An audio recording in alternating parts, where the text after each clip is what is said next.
everybody, and welcome to LinkedIn Live number 5. Our topic today is financial well-being. We have an awesome guest today. His name is Peter Frampton, as in Peter Frampton comes alive.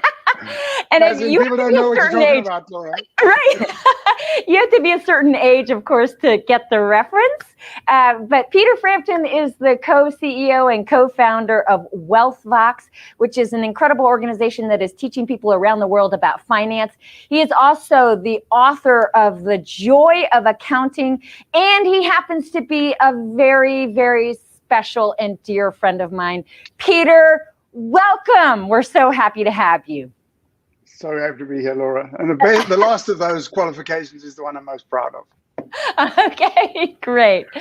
And likewise, that's my best qualification here as well. So I first have to start off with the whole story about Peter Frampton. I know that Peter Frampton, for those of you who don't know, is now an aging rock star, big star in the 70s. Peter Frampton comes alive. And I know, Peter, that you actually gave up your Twitter account and gave it to the aging rock star, Peter Frampton. Isn't that correct? Yeah, I guess I got in first, got the Twitter account, thought, you know what, I want to show him. Some people are just nice guys. I think someone had blackmailed him for Frampton.com or something. And I thought, I'll just show him. Have it. Yeah. I waved him down at a concert and he gave me an autograph. He said from, and then he crossed it out to, and he didn't know whether it was to or from Peter Frampton.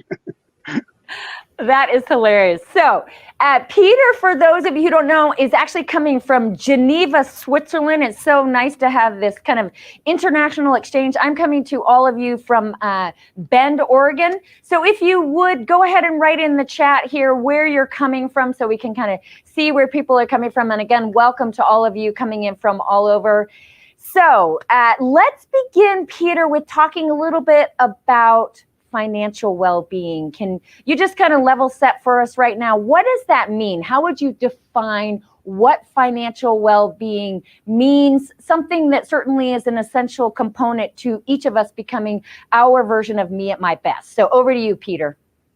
You know, absolutely. And in fact, Laura, ties in with the theme of, I've been listening to your other LinkedIn Live sessions and, you know, humanizing the workplace and so on. And really, that's what we want to do, is we want to humanize money. So, you know, we all have a relationship with money. And so what is financial well-being? I would say it's really just being at peace with both where you are at and where you want to be in the future. You know, we've all got our minds to retirement, or call it what you will. And it's about being at peace. And you don't have to necessarily be where you want to get to, but you want to know that you're underway. You know, Peter, I have a very vivid memory of when I was in New York City. I was trying to make it as a professional dancer. And certainly I was really, you know, working toward a dream of mine. But I remember meeting up with a friend to go to a movie, and I did not even have enough money in my account to go to the movie theater. I was not comfortable. But perhaps it was probably some of the most happy memories of your life, I'm tempted to say. Right. Money doesn't make you happy. Well, that actually brings us to our next question, which is, can money buy us happiness? Let's talk a little bit about, does money buy us happiness? Peter, over to you on that one.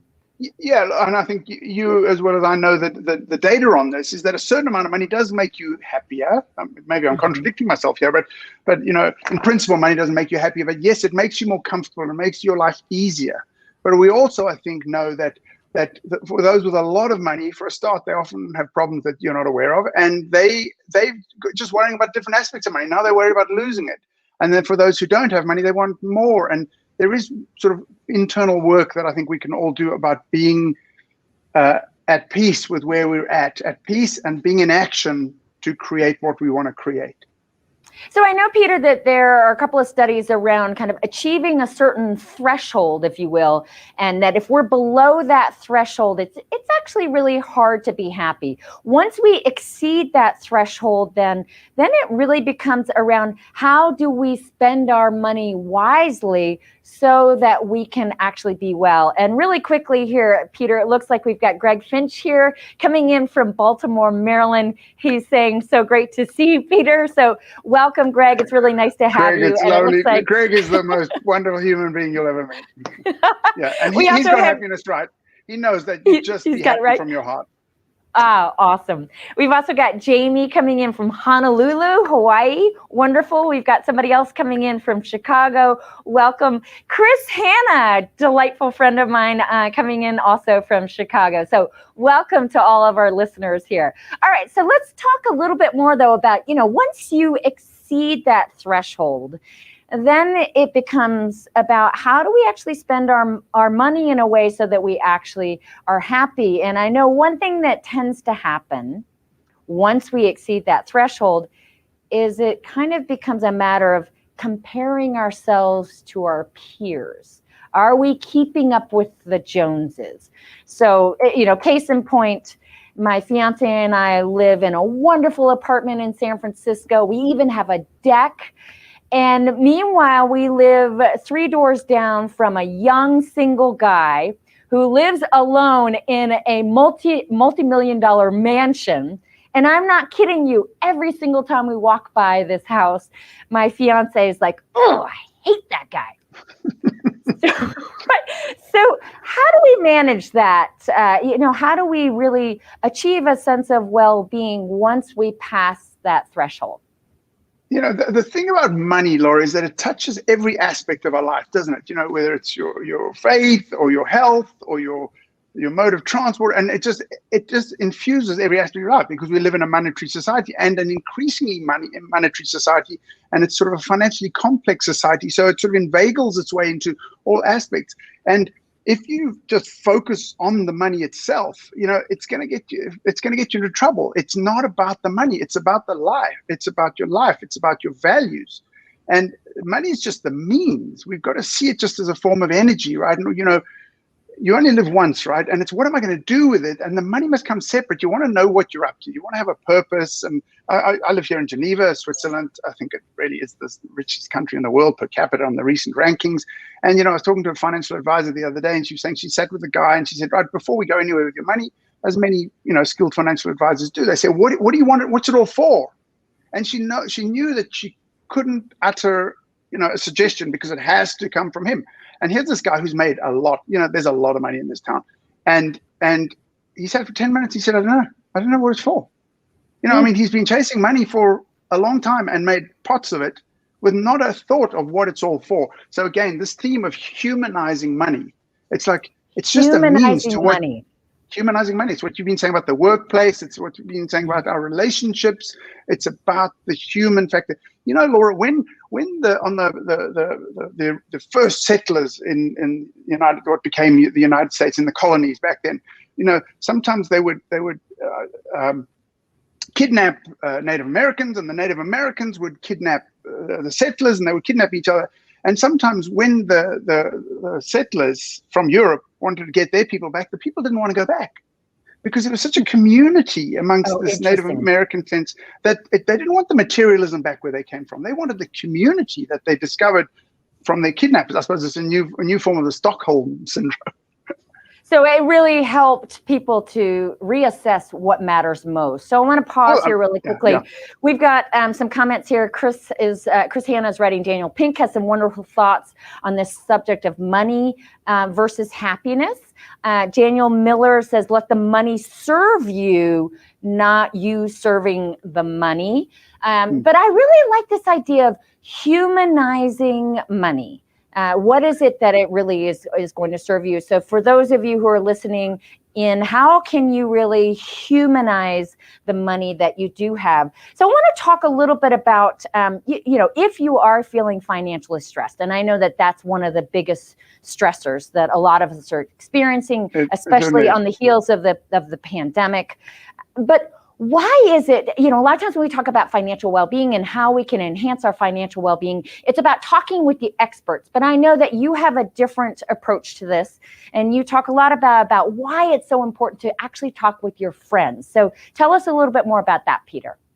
Absolutely. So yes, you want to talk to experts, and I've got a few things to say about experts and their duties, which they don't always live up to. So we could come back to that if we want to. But absolutely, the thing about money is that it's the great taboo, right? You don't talk about money, and we taught not to talk about money. And in that sense, money separates us. And it's exactly the opposite of what we want to do. And that's where sometimes people in sort of more relative poverty is a relative thing often. It forces you to need your neighbor. And that actually then makes you happier. But back to this theme of talking with people, you know, this is one of my, if I'm going to give any advice, it's to talk with your friends about money. In fact, there's good data on this, that it says that if you actually, the one intervention that will really make a difference in your long-term financial well-being and your savings and your, you know, growing your net worth is talking with friends. Your friends can support you. They can de-stress you. When you're not stressed, you make better financial decisions. You will make less impulsive financial decisions. And yeah, you know, and you can set goals with your friends. You can turn it into a game and with your friends. You want to talk to your friends about money, and I advocate forming money circles that you know, get together and talk over a pizza or a homemade dinner or whatever. And here's something else that needs to be said about talking with friends. There's a lot you can talk about money without mentioning the figure. You know, the figure being the bank number, the number that's in the bank, or the net worth or whatever. That's the embarrassing, awkward part. But you can talk about so much, your relationship, what you're saving, whether you've met your goals, your bad habits, your weaknesses, without mentioning any numbers. Well, I think at a minimum, you don't feel like you're so alone. And I think that's one of the most stressful feelings, is that feeling like that you're having to go at this all alone. And you're the only one who's experiencing this level of financial stress, when in fact, this is really something that is part of a common humanity. This is what connects us to others. Common humanity. And there's so many others. And so it's really helpful, I think, as you talked about, to talk with our peers. What have you done when you have been in a similar situation? And I think more often than not, we share these experiences rather than having these happen on our own. I want to pause here. So it looks like another suggestion here from Daniel: choose the right friends. The richest man in Babylon. Some aren't qualified to give advice. And so tell us your thoughts on that. Yeah, oh, absolutely. You want to choose clearly responsible friends who are going to support you, who want to share the same values with you. You talk about keeping up with the Jones. You want to choose friends that aren't going to lord it over you. In fact, the opposite, and say, you don't need that. I love you for who you are. You don't need that Lexus that you can't afford. And you know, if you can afford a Lexus, go for it, enjoy it. But yeah, some people's issue around money is they're not consuming enough of it. Like, have some fun, you know. So, but there's another theme, Laura, is that we can't prescribe things because it's everybody's individual situation. But that's where a group of friends who know you, they can say, no, come on, I know that you're saving up for your daughter's college, so don't do that. And yeah, you know, I mean, I hear the caution in choose the right friends, but that goes for any part of life, right? It's what we want for our kids, right? Hang out in the right circles. But, you know, that's an opportunity to link back to this idea of the experts. Until recently, and it's being challenged, financial advisors have not had what's called a fiduciary duty. And you want to check that your financial advisor has a fiduciary duty, meaning that they've got to give you the advice for what's best for you and not what's best for them. So when you caution about friends, you've got to, have the same caution about financial advisors. Okay, so I want to go back to this idea of, you're feeling stressed out about your money. What's one of the first things that you can do? I know you talk about this idea about becoming financially conscious.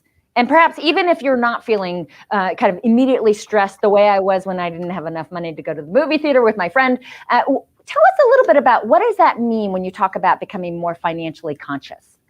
So, one of the biggest reasons that people's money is out of sorts and therefore they're feeling incomplete and stressed about their money is because they don't actually know what their money situation is.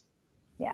So there's this phenomenon of sort of not opening the envelopes, right? It's like, those bills are coming, I'm just going to avoid them, right? And so, but you want to, again, use your friends to get support. You want to get with and be with what's so about your finances. And I've actually got a little technique I could share with you, if you like, Laura, on how to just be with what's so with your finances. And then, once you accept it, you can, it's hard. It might be hard, but you can be at peace, because as long as you're in action, the old Nike thing, just do it, right? As long as you're in action, then you can be at peace. You're not there yet, but I'm underway. And so, okay, so I know we're going to do an exercise around that. For all our listeners, grab a piece of paper, and Peter's going to actually walk us through an exercise around how each of us and I know I need to do more of this. Each of us can become more financially conscious. So walk us through this, Peter. Right. So the exercise is about we're going to create a picture of financial you, right? So look, it's this simple. It's that simple. I've also got a blank piece of paper, right? Everybody take a pen, right? A blank piece or in a pen, pencil, whatever. We're going to do this in one color. We actually, in my work, we have lots of great colors, but not today. We'll do it, show you how simple it is with one color. Draw a rectangle on the piece of paper, kind of fill the sheet, put it on sideways, landscape, like that. So now you've got a rectangle on the piece of paper. I'm going to try and get in the camera there, right? Okay, I got it as well. Fantastic. Above the picture, so at the top, above the square, write my financial story. Ooh, that's a little scary for me, but okay. Hopefully for our listeners here, just kind of big picture, your financial story, scary or you're right. on the right track. Give us some thoughts here. Okay, go ahead. My financial story. So just for you, Laura, special. I don't charge extra for this, right? I've put NRM after mine. Ooh. So go ahead and put NRM after yours too. Okay, got it. What does it stand for? Not the real me. Not the real me. It's the financial you. Now there's a distinction. It's not you. Don't have your identity and your self-worth tied up in what you're about to do. You're fabulous. You're this creature, wonderful creature of the universe. It's not you, right? It's just a financial story. Who cares, man? Okay. Okay. And that's true for everybody who's listening in. NRM, not the real me. Okay, good. Yeah, so now we added another line here. Go ahead. Divide it into two. Bisect it, so now you've got two wings, kind of like it's a butterfly, right? Two wings, left wing, right. Right. Now, about a third of the way from the bottom, draw a line right across the diagram. So now it looks like that. Okay. Got it. Okay, you've got four blocks, right?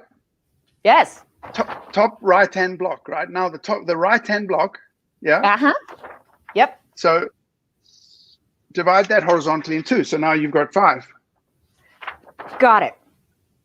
Let me check your work, Laura. Yes, you were a school teacher once, right? You're okay. You get a gold star.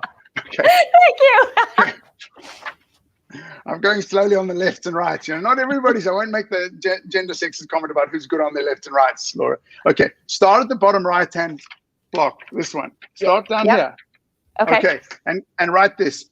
R-E. So now you're going anti-clockwise, right? Anti-clockwise around the square. R-E-L-A-X. So you've written relax on the piece of paper.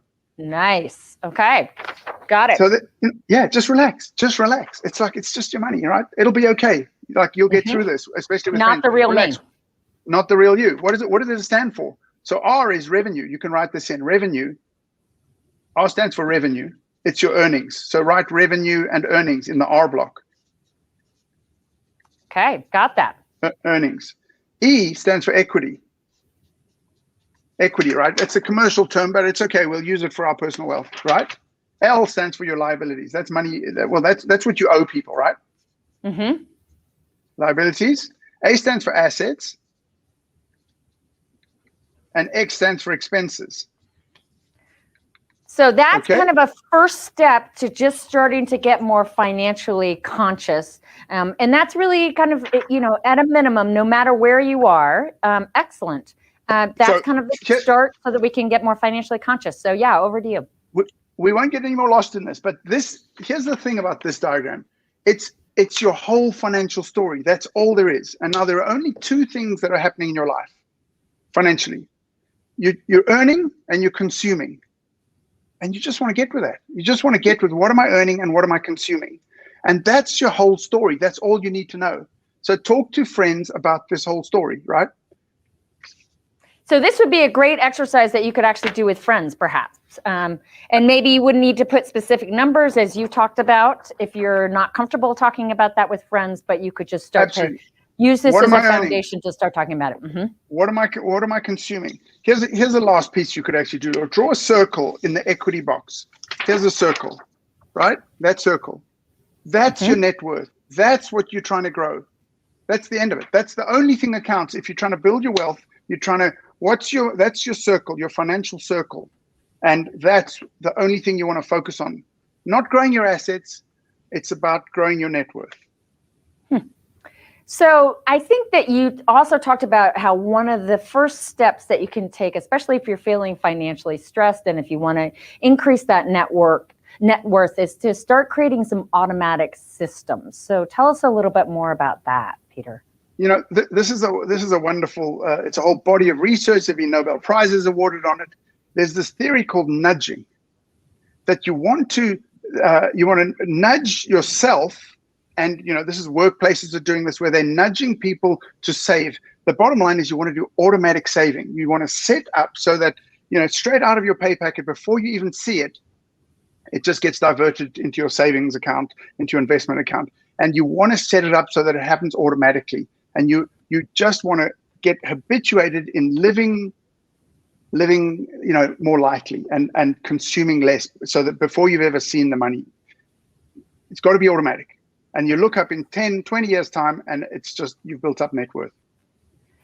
So in addition to kind of the things that we can do individually, can you tell us a little bit more about why this needs to be also a collective conversation, why this is really a bigger conversation and even a political one? And I know for certainly my friend Chris Hanna, who's on this right now, he certainly has a lot to say about this as well. But tell us a little bit about that bigger, perhaps more uncomfortable conversation that we need to be having.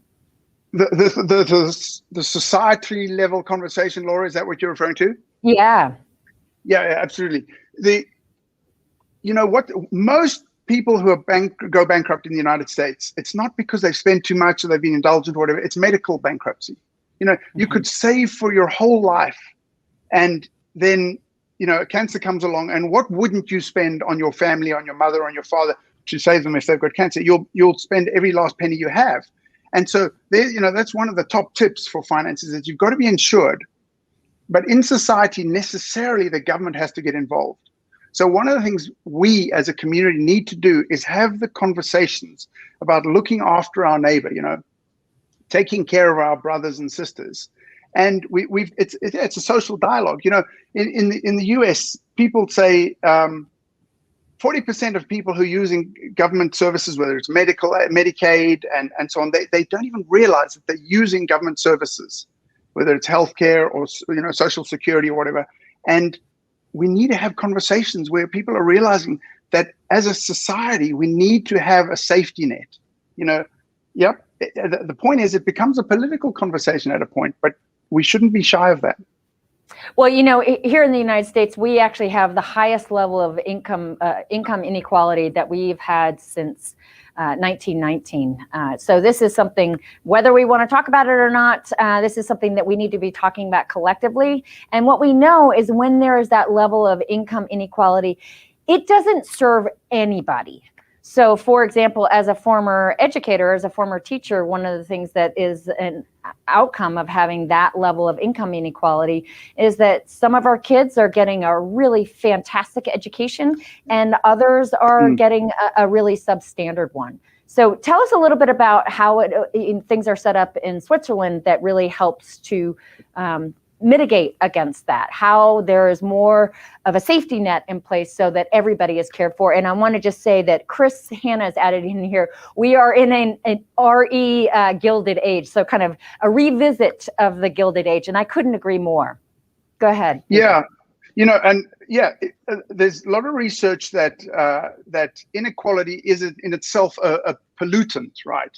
So and it spoils people's lives, if you will. Inequality, the fact of inequality itself is a negative, and that's why I mentioned earlier that poverty is relative. If everybody else, if all your other friends have got an iPhone and you don't, then it's psychologically taxing. So it's a very real. And the other thing, of course, that's happening in society is that we're all seeing everybody else's apparent consumption. On social media, on Facebook, on Instagram, all people are showing their best lives, right? Which, by the way, they probably can't afford, but it makes us feel bad. So absolutely, the social media age, it gets back to the first point that we made about consumption, and we've got to be living our values and checking our values, and we can't have it be about the money. We can't have it be about the money. It just spoils people's lives. And I know, Peter, while you're living in Geneva, you are actually from South Africa, and certainly South Africa is a country that is had a long history of division, certainly with apartheid. But even today, there is such division in that country. So tell us a little bit about that and how perhaps that shaped your interest in helping everybody to have more financial literacy. Laura, you're good, Laura. You're really good, because you're touching on all these very human things. And yeah, personally, you and I are friends, and this is it's a thing for me, is that I've come from South Africa where there's absolute poverty, and I lived in Washington D.C. for 10 years before I came here, and living in Geneva. And actually, I remember I made a faux pas, if you will, when I was on the school committee. My kids started in school in downtown Washington D.C., and I used the word poor, and someone took me aside and said, "You can't use that word poor. It's kind of pejorative." And it's like, wow, no, I've come from a place where poor is poor, man. Poor is really poor. And there wasn't the sort of luxury of, using euphemisms like challenged or whatever. So I think definitely that's one of the things that I've, brought to bear on my own thinking about wealth is I've seen it. I've seen real poverty, where hunger and so on. And again, as we're talking about in the dialogue, especially with people who are listening in, is just this has become a real reality here in the United States. Our schools, for example, are more segregated today than they have been since Brown versus Board of Education in 1954. So yes, this is a big, giant conversation about what we need to be doing societally, but let's bring it back to each of us. Peter, top 3 tips that each of us can be thinking about so that we can be financially well.